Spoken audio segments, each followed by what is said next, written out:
E agora, você vai ouvir a Palavra da Fé com o pastor Paulo Lima.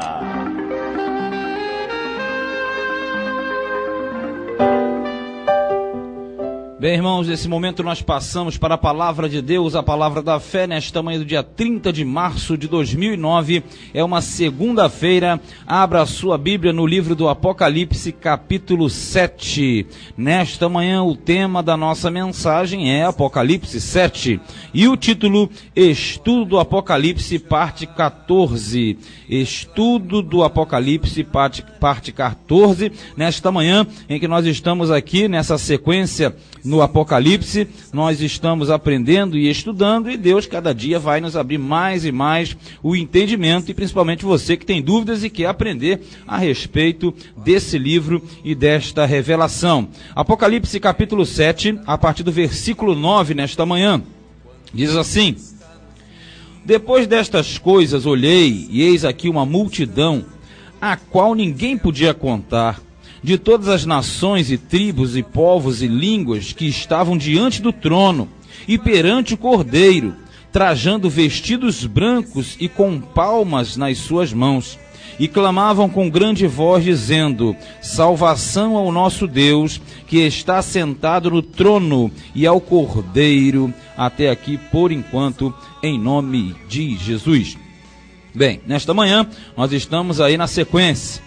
A segunda parte do capítulo 7 de Apocalipse, nós encontramos uma outra parcela de seres. Se você acompanhou a última pregação, você viu que o capítulo 7 é um parênteses, é justamente um espaço ínterim entre o sexto selo e o sétimo selo, que vai se dar no capítulo 8. Então, antes da abertura do sétimo selo, você tem aqui esse parêntese que mostra justamente o controle de Deus sobre toda a sua criação. Quando nós pegamos o início do capítulo 7, você conferiu isso na semana passada, na sexta-feira, ali aparecem quem? Os escolhidos de Deus sendo selados. E você lembra que quando ele recebia o selo, estava sendo separado. E ali você tem o número 12, que dá, na verdade, 12 mil vezes 12, que dá 144 mil, que simbolicamente simbolizam não somente as tribos de Israel, mas todo o povo de Deus na terra. Porque, na verdade, você não vai trabalhar com essas tribos. Por que só as tribos? Porque, na verdade, a única tribo identificada é a tribo de Judá. As demais não são identificadas, pelo menos para o homem. Para Deus, sim, que Deus conhece todos, desde o início até o fim. Um por um, ele conhece a todos nós. Então, ele, na verdade, simbolizava e simboliza a totalidade do povo de Deus. Ali mostra que Deus não permitirá que os seus servos, eles passem pela grande tribulação. Por isso que o anjo passou marcando, selando, carimbando, e o carimbo é o símbolo, tem o nome, a propriedade, o cargo, na verdade mostra que nós somos propriedades dele. Ali passou, marcou, fechou para balanço. E nós entramos na segunda parte, que é do versículo 9. E tem mais que eu havia esquecendo. Ainda fica uma parcela que não aparece nas tribos, que era a tribo de Dan e a tribo de Efraim. O que nós entendemos que é a parcela do povo de Deus que não sobe no arrebatamento, justamente porque não desenvolveu da forma que Deus queria. E aí faz parte daquela parcela das 10 virgens imprudentes. Porque Dan é visto dentro das Escrituras como uma tribo rebelde, que abandonou aquilo que Deus deu para buscar o que Deus não deu. Quem conhece a história de Israel sabe que Dan partiu e dominou uma cidade chamada Laís na força, o que na verdade não foi plano de Deus. E também a tribo de Efraim, que é a tribo soberba, a tribo que desprezava os irmãos e simboliza no nosso meio aqueles que não honram a imagem e a semelhança de Deus, porque nós somos irmãos em Cristo, de forma que não deve haver entre nós acepção de pessoas. Mas isso está na última pregação. A grande verdade é, essa parte primeira, até o versículo 8, simboliza a separação, para que você entenda que Deus é justo, querido. para que eu e você e nós entendamos que o nosso Deus, ele é justo. O nosso Deus, ele vai marcar e ele está marcando, e nesta manhã talvez você já tenha a marca, e eu creio que você tem, porque essa marca simboliza que você é um servo fiel, que você é um servo que faz a vontade do teu Deus, que você procura a vontade do teu Deus, como eu procuro, como você, como nós devemos procurar, porque na verdade você tem que ter essa tranquilidade. No momento em que estiver acontecendo a abertura do 7º selo, os servos fiéis de Deus não permanecerão mais na terra, porque vai acontecer o grande arrebatamento, e no momento do arrebatamento, aqueles que foram separados por Deus não sofrerão o dano, não enfrentarão o momento da crise e da grande tribulação, porque a grande tribulação não foi feita para um crente fiel, para um servo fiel, não, foi feito para os infiéis. Portanto, nessa manhã, se você é uma pessoa fiel, que confia, que acredita, que faz a obra do teu Deus, tenha certeza, você já recebeu o seu carimbo, o seu selo de Deus, para você não enfrentar esse momento de grande amargura que a terra irá enfrentar. O tema, Apocalipse 7. O título, Estudo do Apocalipse, parte 14, e nós estamos no versículo 9, nós veremos essa outra parcela, porque nessa outra parcela, você vai ver que tem um contraste, é bem claro. Quando a nossa mente vai abrindo, você vai ver, de repente você olhava isso aqui, você não entendia assim, mas você vai entender. Aqui tem duas parcelas de pessoas. Tem a primeira multidão e a segunda. Essa segunda multidão é o que nós vamos ver aqui no versículo de número 9. É uma multidão incontável. Então, em primeiro lugar, nesta manhã, versículos 9 e 10, você tem a chamada multidão incontável. Vamos ler? Depois destas coisas olhei, e eis aqui uma multidão, a qual ninguém podia contar, de todas as nações e tribos e povos e línguas que estavam diante do trono e perante o Cordeiro, trajando vestidos brancos e com palmas nas suas mãos. Vamos entender aqui. Esse grupo, ele é diferente dos 144 mil, tá? Os 144 mil mostra um grupo selado que não enfrenta o momento da crise, né, da dificuldade, da tribulação, porque ele diz que Deus, ele não derrame sobre a terra os juízos enquanto não forem selados os 144 mil. Então, na verdade, esse grupo é um outro grupo. Esse grupo aqui diz que é uma multidão incontável, e diz que são de várias tribos, nações, povos, línguas. Isso quer dizer que são seres, pessoas de todas as partes do mundo, amado. Por isso que você vai entender que essa parcela aqui, essa parcela, você vai entender, a gente vai ver mais à frente, mas tirando só por enquanto, essa parcela é a parcela que vai ser salva durante o período de grande tribulação na terra. Sabia disso? Esse grupo é o grupo que não faz parte dos 144 mil.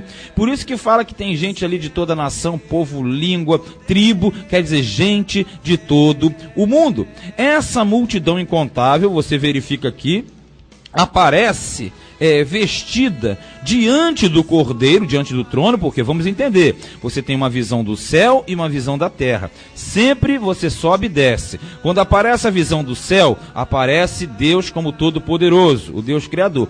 Quando aparece a visão da terra, aparece Deus como Cordeiro. Por quê? Ele, como Cordeiro, foi aquele que fez a expiação pelos nossos pecados e nos lavou e nos remiu no seu sangue. Por isso que quando aparece aqui a visão do Cordeiro, já está na terra novamente. A primeira visão era do céu, mandando o anjo vir à terra marcar. Agora aqui já é a visão da terra. Novamente, o Cordeiro no meio dos homens, porque ele é o Salvador do mundo.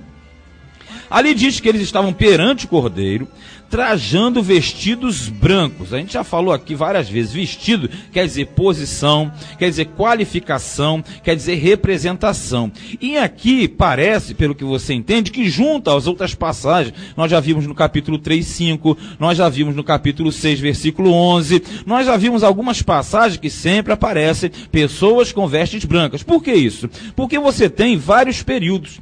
Assim como você tem o período da igreja, que é o arrebatamento, como você tem o período dos mártires que aconteceram antes, como você agora vai ter o período futuro. Então, quer dizer, em todos os momentos, os salvos sempre aparecerão com vestes brancas. Por que isso? Porque simbolizam que eles têm direito de estarem diante do Cordeiro. A veste é posição, é representação, é posicionamento. E o branco significa pureza e santidade. Porque todos nós, ainda que pecadores, nós somos pecadores justificados, nós somos perdoados através do sangue do Cordeiro.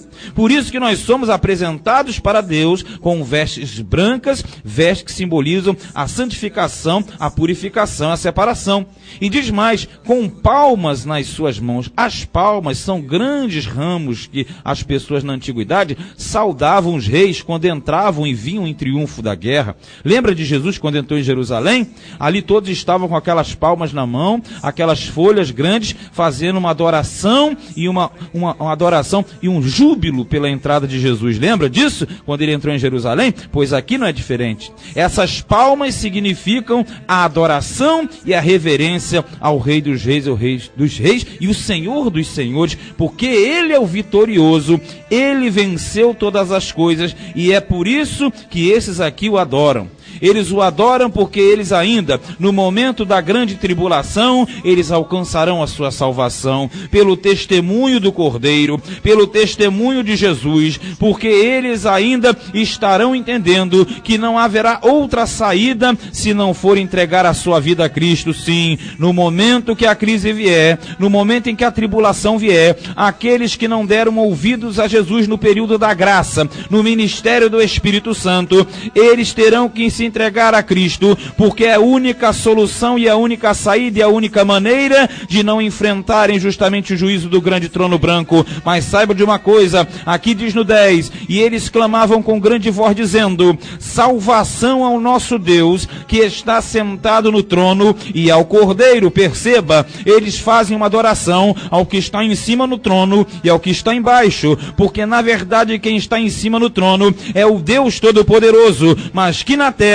como Salvador do mundo, como Salvador do homem que se entrega a Ele, é o Cordeiro que aparece, porque é o Cordeiro de Deus que tira o pecado no mundo. E nesta manhã, se você ainda não se entregou ao Cordeiro, ou se você já se entregou, mas está meio barro, meio tijolo, meio vai lá, meio vem cá, tome uma atitude firme e segura, porque você tem que saber que esse período não é para ti, não é para mim, não é para nós. Esse período é para aqueles que não se entregarão a Cristo nesse período. Mas uma coisa é certa, se você entregou a sua vida a Cristo e você tem uma profissão de fidelidade a Deus, saiba, você estará com Cristo e não passará por esse período, porque você vai glorificar da mesma forma, querido. São fases e formas diferentes. Só que essa turma aqui vai glorificar por um outro motivo e de uma outra forma. Mas o mesmo Jesus é o Salvador deles, como será o nosso Salvador e é o nosso Salvador também. Tema Apocalipse 7, título Estudo do Apocalipse, parte 14. A partir do versículo 11, nós temos a segunda parte da nossa mensagem hoje. A adoração dos anjos. Não somente adoração, a adoração e admiração dos anjos. Sabia disso? Porque os anjos, diz a Bíblia, lá em Lucas 15, versículo não lembro agora, que nos céus existe uma grande alegria por um arrependimento de um ser da terra. E por que isso acontece? Porque os anjos, eles que estão aqui, eles não participam da salvação, porque eles jamais pecaram contra Deus e eles estão num estado absoluto em relação a nós. Mas eles se alegram ao ver que o plano da salvação acontece na terra e que tudo é perfeito. Olha aqui no versículo 11 diz, e todos os anjos estavam ao redor do trono, e dos anciãos e dos 4 animais, e prostraram-se diante do trono e sobre seus rostos, e adoraram a Deus. Vamos entender isso aqui.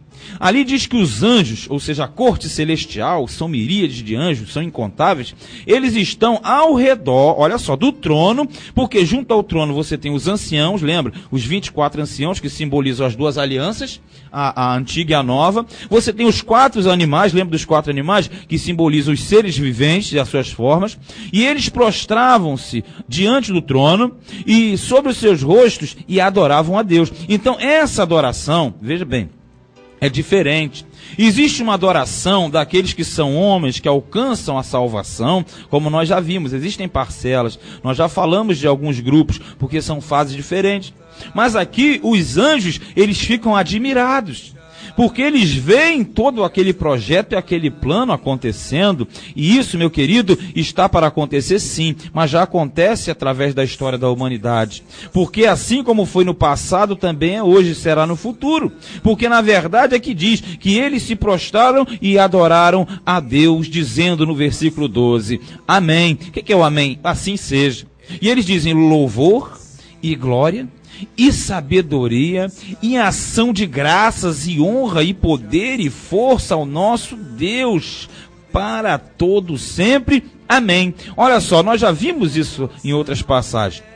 Você já viu isso comigo? Ali fala que eles estão louvando, eles falam que estão glorificando, eles chamam a atenção para a sabedoria de Deus, a ação de graças, que é uma adoração também, a honra, o poder, a força.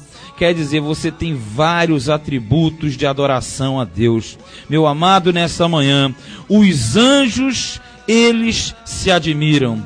Os anjos não desfrutaram e não desfrutam da salvação porque eles estão em estado permanente e perfeito. Mas e você nessa manhã, hein? Será que você entende a sua salvação? Será que você hoje já agradeceu a Deus pela sua salvação? Os anjos se admiram e eles reconhecem, mas no nosso meio quantas pessoas são ingratas, quantas pessoas que Deus tem feito tantas coisas e eles negam a Cristo quando eles não reconhecem essa soberania, quando não louvam essa soberania, quando não dão ação de graças, quando não dão a honra e o poder. Então, se nesta manhã você é uma parcela de crente que você ainda não fez isso, saiba uma coisa: quando você acordar pela manhã, o teu primeiro pensamento deve ser direcionado a Deus. As primícias da sua manhã e da sua vida devem ser do Senhor, para olhar aos céus e agradecer e dizer: ó Senhor, eu te agradeço, e a ti é digno o louvor, a glória, a sabedoria, a ação de graças, honra, poder e força, porque tu és o Deus criador de todas as coisas, que me salvou através do sacrifício de Cristo na cruz do Calvário. Os anjos se admiram, porque eles não têm salvação. Eles adoram e admiram. E você, adora e admira também? Questione-se nesta manhã, porque o plano de Cristo é algo profundo, tremendo e maravilhoso. Tema Apocalipse 7, título Estudo do Apocalipse, parte 14, em terceiro lugar, a partir do versículo 13, os salvos da grande tribulação. Olha só, durante a grande tribulação haverá salvação? Claro que sim, a salvação existirá até a consumação de tudo, até o fim do milênio vai haver salvação, porque Deus não é injusto. Deus, ele vai recolher o seu povo até a consumação, quando haverá a parte de cima e a parte de baixo, que não é agora, deixa seu tempo determinado. Versículo 13 diz: e um dos anciãos me falou dizendo: estes que estão vestidos, que estão de vestidos brancos, quem são? E de onde vieram? Olha só, os anciãos, eles perguntam a João: João, quem são esses daí? Quem são esses, João? E João, ele não sabe, João está confuso. E na verdade os anciãos, eles estão puxando aqui uma palavra retórica, uma frase retórica, uma interrogação. Quem são esses, João? Quem são esses que estão de brancos? Quem são? Da onde que eles vieram? Aí no 14 diz assim: e eu disse, João falando: Senhor, tu sabes. E ele disse-me: estes são os que vieram de grande tribulação e lavaram os seus vestidos e os branquearam no sangue do Cordeiro. Você consegue entender? Isso aqui são povos, nações, inclusive, ó, aqui você tem uma mistura. Você tem gente aqui da igreja que não subiu, que são os crentes infiéis, que não valorizaram o seu principado e vão ficar realmente. Não estou falando de salvação, porque a salvação não se perde, não é isso. Estou falando de ficar justamente no período de grande tribulação, porque justamente não guardaram a sua mordomia, e Jesus toma essa mordomia e lança-os fora para sofrer durante a grande tribulação. Mas ali nessa turma você tem parcela da igreja, você tem parte de Israel, que são judeus que vão se converter, e você tem grande quantidade de gentios que fazem parte das nações do mundo. Esses três grupos estão envolvidos no período da grande tribulação, porque a grande tribulação acontecerá no período do domínio do anticristo na terra. Quando o anticristo estiver reinando na terra, ele vai perseguir. Como no passado muitos perseguiram, nesse contexto aqui, se você trabalhar no contexto histórico, o imperador Domiciano foi um dos piores. Então, em parte, quando essa palavra foi escrita e profetizada e enviada às igrejas, mostrava que essa tribulação também, essa grande tribulação, eram aqueles mártires que morreram por amor do evangelho durante o período da perseguição romana iniciada por Domiciano. Não só Domiciano, Diocleciano, foram vários, por isso que às vezes troca as bolas aqui, foram vários imperadores em que a perseguição era grande. No período de Nero então foi um dos piores, mas na verdade esses homens simbolizavam o império do anticristo que vai acontecer na terra. E durante o império do anticristo, e aí você sabe disso, que a igreja vai ser arrebatada antes da grande tribulação, quem ficar na tribulação vai enfrentar um grande sofrimento, mas mesmo no meio do sofrimento, aqueles que se entregarem a Cristo, eles alcançarão a salvação, eles alcançarão a redenção. Por isso que eles disseram: João, quem são esses? João falou: eu não sei, me fala. E eles disseram: João, esses são aqueles que vêm da grande tribulação, porque eles vão lavar os seus vestidos no sangue do Cordeiro, e os branquearam no sangue carmesim do Cordeiro de Deus. Aprenda isso, querido. Hoje você está no período da graça, é uma maravilha, mas cuidado, se você não guardar o seu principado e o período da graça acabar, você vai enfrentar a grande tribulação, e na grande tribulação não será somente pelo esforço da graça, pela facilidade da graça, mas você terá que, como no passado, enfrentar a grande tribulação dos imperadores romanos, manifestado na pessoa do anticristo, que é a figura e personificação do diabo, é o filho do diabo na terra, que fará toda essa inquisição. E se você não quer ficar na grande tribulação, eu te dou uma opção nessa manhã: reveja os seus conceitos, reavalie as suas vidas, vá no capítulo 1, 2, 3, 4, 5 ali, veja aquelas igrejas e saiba que, na verdade, Jesus tem um plano maravilhoso para cada um de nós. Mas tome cuidado, se você, nós não tomarmos cuidado, eu fico na grande tribulação, tá? E você pode ficar também, sabia disso? Porque, na verdade, Deus, ele vai chamar cada um de nós e vai nos pagar segundo os nossos atos e segundo as nossas atitudes. Teme Apocalipse 7, título Estudo do Apocalipse, parte 14, do versículo 15 em diante, você tem o serviço eterno a Deus. Olha que maravilha.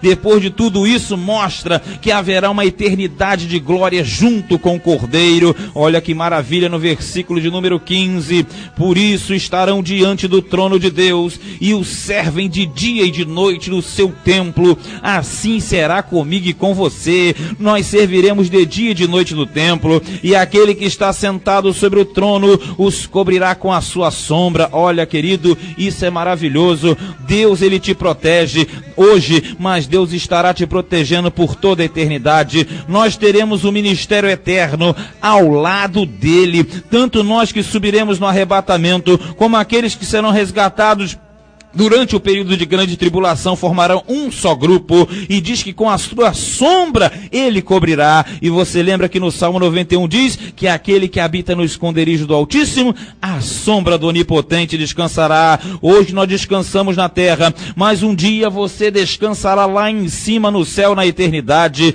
Nunca mais terão fome, nunca mais terão sede, nem sol nem calma alguma cairá sobre eles. Isso quer dizer que nenhuma tribulação da terra, nada que você sofre hoje, talvez na tua casa, talvez na tua família, você enfrenta tanta luta, tanta crise, que há momento que você bota a mão na cabeça e fala: meu Deus do céu, volta logo Jesus, que eu não aguento mais. É tanto crime, é tanta barbaridade, é estupro, é pedofilia, são coisas dos infernos que cada vez aumentam mais, e tome cuidado que isso é prenúncio da vinda do anticristo. Mas você não pode olhar para isso, porque Jesus, ele disse que não perecerá um fio de cabelo da vossa vossa cabeça, mas na vossa paciência possuí as vossas almas. E é isso que nesta manhã você deve entender. Ele nos livrará de todo mal, não haverá mais sede, nem dor, nem fome, porque na eternidade nós seremos saciados pelo Todo-Poderoso. No 17 diz, porque o Cordeiro que está no meio do trono os apacentará. O nosso pastor vai nos apacentar, vai te apacentar, como nesta manhã ele te apacenta. Eu não sei a tua crise, mas joga essa tristeza fora. Essa tua tristeza não é nada diante do plano que Deus tem para a sua, para a minha, para a nossa vida, e diz que ele servirá de guia para as fontes das águas da vida, e Deus limpará de seus olhos toda a lágrima. Não haverá dor, nem tristeza, nem pranto. Como nessa manhã, Deus não quer você com tristeza e pranto algum. O único choro que deve ter nesse momento no seu rosto é o choro e são as lágrimas da alegria por entender que grande é o projeto de Deus. E você entendendo, você vai passar a se alegrar mais e mais, porque assim diz a palavra de Deus, assim nós cremos e assim será, hoje e sempre, eternamente, amém. E graças a Deus, que Deus te abençoe, em o nome do Senhor Jesus Cristo.